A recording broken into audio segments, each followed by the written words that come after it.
Hi everyone, welcome or welcome back. If you don't know me, my name is Catherine, and if you do know me, you'll know that I do not like to waste time. So without any further ado, let's begin. Christopher Nolan is the Taylor Swift of the film industry, and all Christopher Nolan fans are Swifties. You've all fallen for the Swiftism. These are all subversive cautionary tales about supposed great men, but Nolan's interrogation of these men gets so messy because he writes their guilt to become another part of their romanticized greatness. These great men are not only brilliant enough to change history, they're also uniquely tortured for what they've done to others, and their remorse for what they've done becomes a part of their myth. These men often do terrible things and they get to suffer beautifully in IMAX, and Nolan's stories center their pain instead of the people whose lives became collateral damage. So Christopher Nolan has always struck me personally as someone with an extraordinarily complicated relationship with masculinity, and not necessarily because he keeps returning to it, which obviously he does, but because I feel like he never seems to quite resolve whatever it is he finds there. Quite literally every few years he gives us another man standing at the edge of history. You've got this billionaire who becomes a symbol, you've got this magician who sacrifices everything for transcendence, a physicist who splits the atom, or a story about a soldier whose survival essentially becomes indistinguishable from survivor's guilt. And now perhaps the most enduring masculine archetype in Western literature, Odysseus himself. We are obviously looking at different centuries, different costumes, different wars, but I think all in all the same question. What becomes of a man whose deepest desire is, not simply to live well, but to matter? He wants to criticize historically significant men like Odysseus, but paradoxically, he is in love with men like Odysseus. And that lack of fully interrogating or exploring these men and their interiority or what they've done to others is why I think his stories are so convoluted, and why I think the discourse around Christopher Nolan movies is so toxic. And so what fascinates me about Nolan's films is that I don't think that they're fundamentally about power. I think that as people have been, engaging in discourse around him rather, there's been a lot of talk about how he borders romanticizing toxic masculinity. And I think it's a lazy way to diminish the argument. I think Nolan's films are fundamentally about consequence. I mean, the Latin origin of, the word consequence literally means to follow after. A consequence is precisely that which follows from an action. Nolan writes Odysseus to personally decide what his own accountability should look like for his actions, which in most of Nolan's movies usually looks like leading men riding off into the sunset, feeling sort of bad what they did with an Anne Hathaway figure by their side. I'm sure they will live a really tough life. Nolan is just incredible, and I would even say manipulative at that sleight of hand, where he shows us, the audience, the cost of being this great man, where he semi-critiques these men and their hubris, but he is much less willing to imagine a world that stops centering them. Masculinity, at least symbolically, has long been associated with exactly this burden. The willingness to initiate actions whose consequences extend far beyond oneself, and often for the sake of things, for the sake of people, for the sake of allegiances, that extend far beyond oneself. I mean, even scripture repeatedly places men within this architecture of exposure. Adam's failure literally fractures creation. Abraham's obedience generates a nation. David's adultery destabilizes a kingdom. There's a reason we still talk about Peter's denial. I mean, to this day, it reverberates through the apostolic community. My point is, whether those consequences, in and of themselves are glorious or catastrophic, masculine vocation is always narrated as the strange privilege and terrible burden of being disproportionately consequential. The king stands before the nation, the priest before the altar, the general before the battlefield. Even when you think about the public intellectual before an audience, their decisions rarely remain their own. And so this is why I don't believe that criticism of Nolan is entirely wrong. I just think that it is a little bit incomplete. I mean, I'm hearing a lot of critics essentially say that Nolan romanticizes objectively dangerous men, that as he is telling, a story, as he's critiquing the story, he is actually falling in love with the very cautionary tales that he is criticizing. And that in the way he presents the story, he's essentially inviting the audience into that romance, right? Into that romanticization. In Batman, you've got Bruce Wayne actually escalating Gotham's violence. In Oppenheimer, you've got the protagonist creating the weapon that makes makes mass annihilation technologically ordinary. Odysseus engineers the Trojan horse and slowly discovers that victory has transformed him into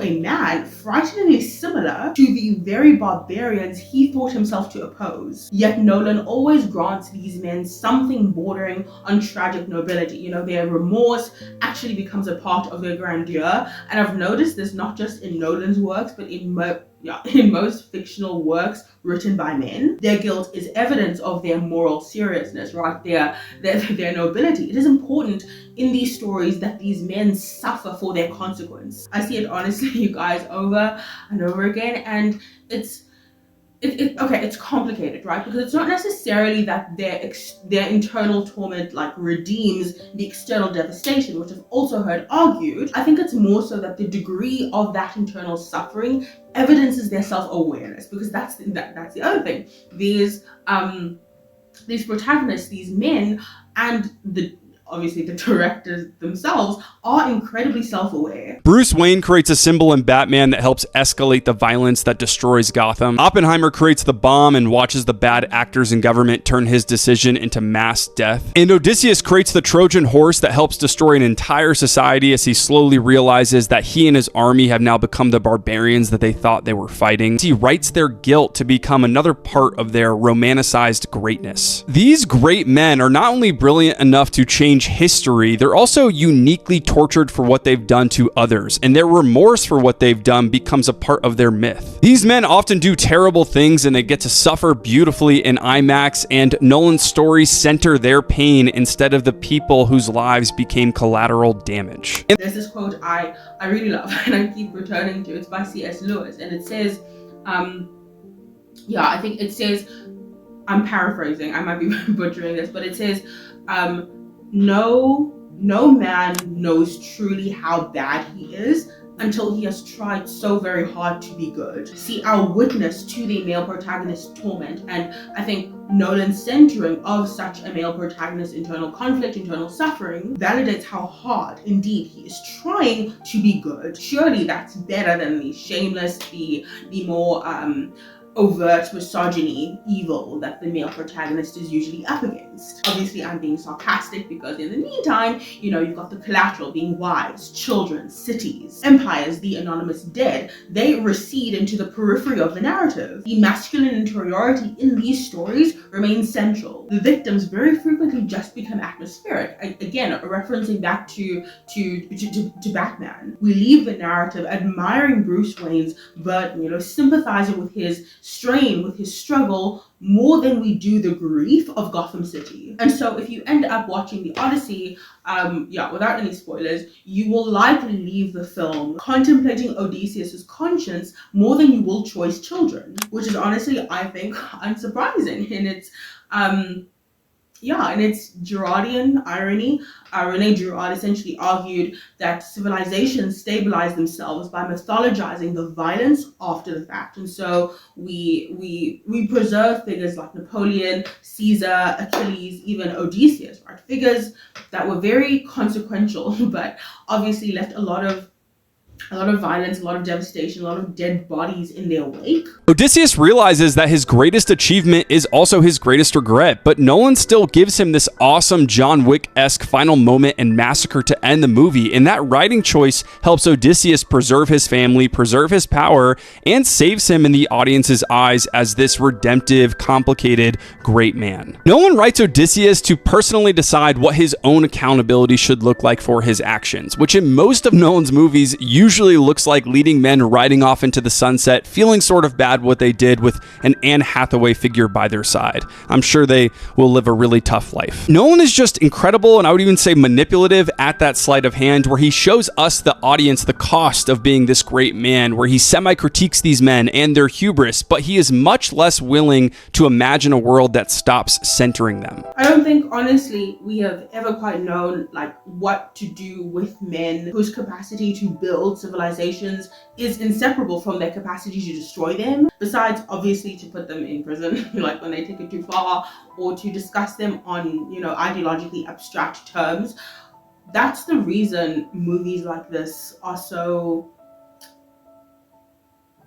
resonant. You know, the Greek tragedy understood this. Achilles remains to be such a consequential figure because he is so terrifying. Odysseus survives because he is cunning enough to remain, you know, morally ambiguous. The film in and of itself, if you take the time to watch it, is a trick. Augustine observed that every earthly empire bears within it the seeds of domination, and we obviously know that really popular quote by Nietzsche: he who fights monsters must see to it that he himself does not become a monster. Nolan's recurring fascination remains precisely, I think, within that lineage, and that's why he feels so obsessed with this particular archetype.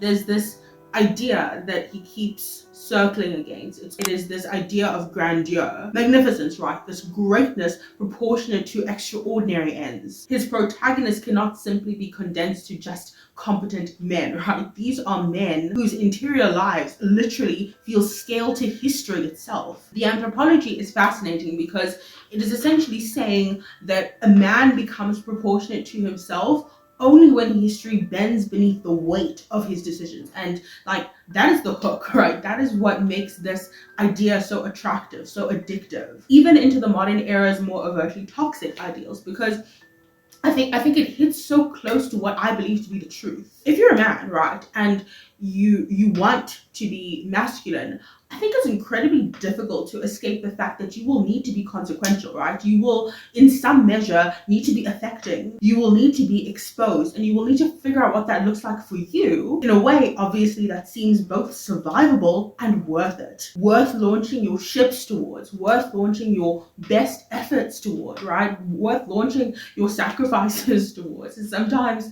and it can be on any scale, like on any, when we're talking about anything, it could be career-wise, it could be like relationship-wise, worth launching your affections toward.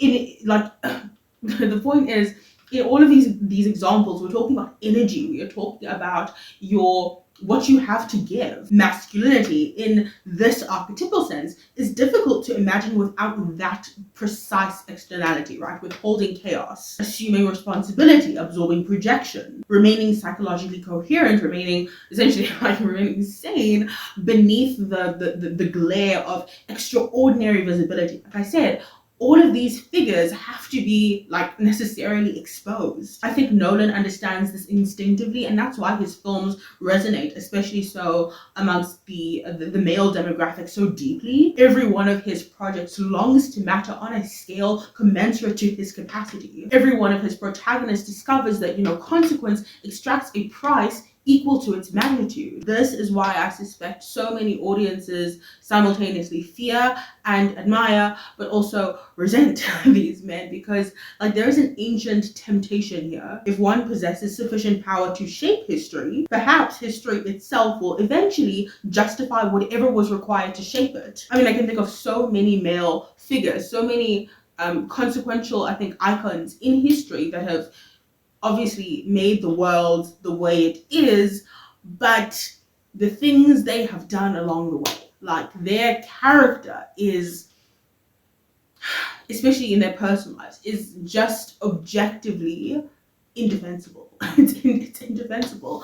But because they did what they did, because they managed to, get us to where we are now, there's a way we defend these men and their character and their actions. That's why I appreciate so much of how the Bible narrates the stories of great kings, great men. There is no sanitization of the things they did, the inexcusable things they did, and yet still humanity has this tendency to force this admiration. It's something I often hear, especially so in religious circles, people wanting to either assume the consequence of a figure like David, or marry someone like David. But there's this scary self-awareness about it, knowing that that David essentially excused the of his daughter by his son, and he did a great many other things, but it's this awareness of this figure's imperfection, but this feeling that if I manage to be consequential enough, if I manage to fulfill my assignment, history will, compensate in a sense for all of my ills, like for all of what it cost me, and the lives, the bodies, the pain left in my wake to get to where I need to be as a man. You know what I mean? And I don't know. I don't know if I like that. Yeah. Anyway, moving on. I think many people, and not just limited to men, face a problem that they appreciate personally and externalize in their sympathy for films like Oppenheimer and the Odyssey, and that is simply the problem of both being a victim of your desire to be consequential, because I believe that all people have an inherent desire in some way to be consequential. It doesn't have to be on that like huge magnitude, but in some place of your life, you want to have purpose, you want your actions and your efforts to assume some imprint. But yes, you have that tension, right? Being a victim of your desire to be consequential, not being able to get there, but then at the same time, once you do get there, being inevitably like made a villain in some measure by whatever your consequence looks like. Again, on the latter end, you then see the criticism of then, okay, well, promoting a toxic, malformed form of masculinity, because your consequence, technically, in a perfect world, should not cause pain, should not necessitate collateral damage, right? Here's the thing though, I do think that there is hope here. I do not believe that history inevitably corrupts every man, every person, every figure who tries to alter it. I think one is capable of becoming profoundly consequential without being conquered like internally by pride or guilt. That possibility is where Nolan's imagination seems unable, or perhaps more accurately, unwilling to settle. The implicit anthropology beneath all of his work is that a man becomes proportionate to himself only when, like, history bends beneath the weight of his decisions, his actions, his convictions. And yet, when I look at scripture, when I look at the truth, I see that that this particular text is embarrassingly unimpressed by the scale of your consequence, by the scale even of your conviction. Better is he that ruleth his spirit than he that taketh a city. I think there's something very deep about that proverb, and obviously it is going to be offensive to all civilizations just drunk and intoxicated with this idea of conquest. How does a man become consequential enough to hold back chaos without eventually becoming another form of it? Because that is seemingly, honestly, all we see. All we see, like in politics with corruption, in our personal lives. If you've constantly fought a form of emotional chaos, dysregulation at home, somehow you end up replicating it in every area of your life, of your career life, of your life, obviously independent of your immediate family.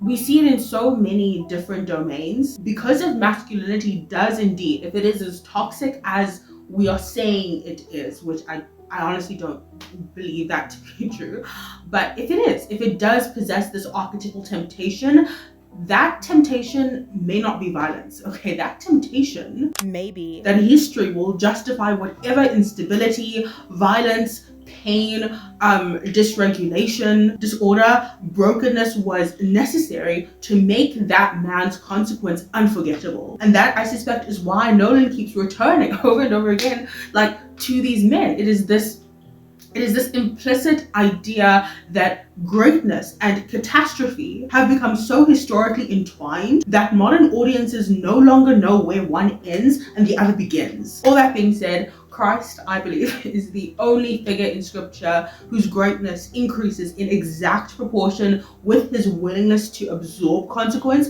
rather than to distribute it. So yeah, that is all I have for you guys today. I hope you enjoyed this video. I hope to see you soon, though I will warn you, I am fighting a few fires of my own in my life, so it might be a minute. I might need to just take some time to to process everything that is going on right now. But I'm really grateful that if you decide to stay till the end, feel free to subscribe to support me. I always appreciate the support. Yeah, I will hopefully see you soon, though no promises. Hopefully I'll see you soon, but otherwise, you take care and goodbye.